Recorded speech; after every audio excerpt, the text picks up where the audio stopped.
Hello everybody and welcome to a very special Christmas edition of A to Geeks. Today I'm going to be talking about the top 3 tabletop games that you can play with your friends and family over Christmas.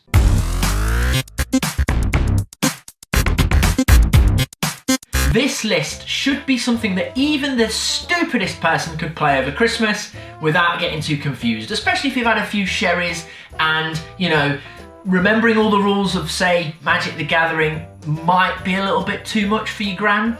Over Christmas, you're going to get quite a few opportunities to play some board games, and if you're sick of Monopoly, or if you just want to inject a little bit of nerdy fun into the family proceedings, then these are the games for you. I've whittled it down to 3, and we're going to start with this beautifully presented tin of the game Forbidden Island. Now, Forbidden Island is a game for up to 2 to 4 players. It's recommended for ages 10 and up. You move around a mysterious island looking for hidden treasures as the island sinks around them. All players win if they find all of the hidden treasures and they make it back to the helicopter in time to escape. So you can play as an explorer, a pilot, a navigator, or a diver, and each one has different skill sets. This is the only game on my list where I can actually say that I got bored playing. I do remember a few times I was just like, this isn't as exciting as some of the other games on my list, but it's a great little game, and I definitely recommend giving it a try because it's not as intense and doesn't take as long. Forbidden Island does have a sequel board game called Forbidden Desert, which is the same thing, essentially set in the desert. So rather than sinking, you are drying. A special mention goes out to this board game, Pandemic, which is made by the same creator, Matt Leacock. He did both Forbidden Planet and Pandemic, and they do have similar kind of themes. Pandemic is more about cooperating with your fellow game players to stop an outbreak of various diseases and a global catastrophe. Okay, so second on the list is a game that I'm sure you will be familiar with because it's quite a popular one. It is Catan, or Settlers of Catan, or Settlers as it's sometimes known.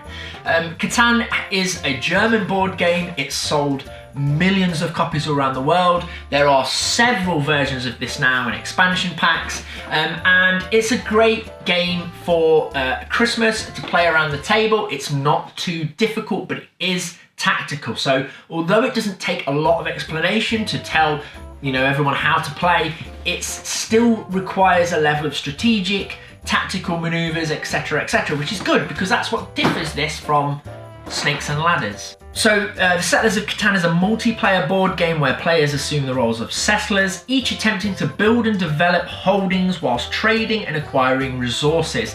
Players gain points as their settlements grow, and the first player to reach a number of points, typically 10, wins. The game involves a large amount of strategy whilst also being fairly simple to learn. Expansions allow it to become a 6-player game, so initially it's a 4-player game, but with the expansion you can bring great Auntie Rupel in. What I love about this as well, it's a beautiful board game. Like, it really is beautiful, as in the artwork, the colours, the pieces. It just feels. What is it that tops my Christmas nerdy board games to play over the holiday season? It's Dominion! So, in Dominion, each player has a separate deck of cards, draws from their own decks, not others. Players use the cards in their hands to either perform actions or buy cards from a common pool of card stacks. The player with the most victory points is the winner, and there's an array of different ways of acquiring victory points, and the more sets that you buy, the better the game gets, because essentially, although you can stick to the the suggested sets, you can play it completely random, which is great because then you just mix cards of all the different sets. Now, this game has drawn a lot of comparisons with Magic the Gathering, but the difference between Magic the Gathering and this is usually with Magic the Gathering you have your own deck that you've prepared or built or purchased over the years, and you bring that to the table, whereas with this it's all predetermined. You have your own stack of cards from which you build your own deck, and then you purchase additional cards. So a little bit easier than Magic the Gathering. If you wanted to sort of eventually move on to playing Magic the Gathering, or getting your family to play Magic the Gathering, or your friends, then this is a great little gateway drug to the real deal. Not that I've ever played Magic the Gathering. I even call it Dominion Sundays. It's a great game because it's a fantasy game, so there are all these different characters and different settings and different rules. No game ever quite feels the same, so you never really get bored, you never know what to expect, and it has that kind of excitement that you have where you don't know what you're going to be dealt, and that you get with other card games. But yeah, you also get the sort of you know, Game of Thrones fantasy mythology kind of thing going on there as well. So it's not, the actual cards themselves are not boring. There are so many different tactics and strategies that you can approach in each game, and you don't really know going in which one you're going to be using because you have to kind of work the deck before you can decide on that.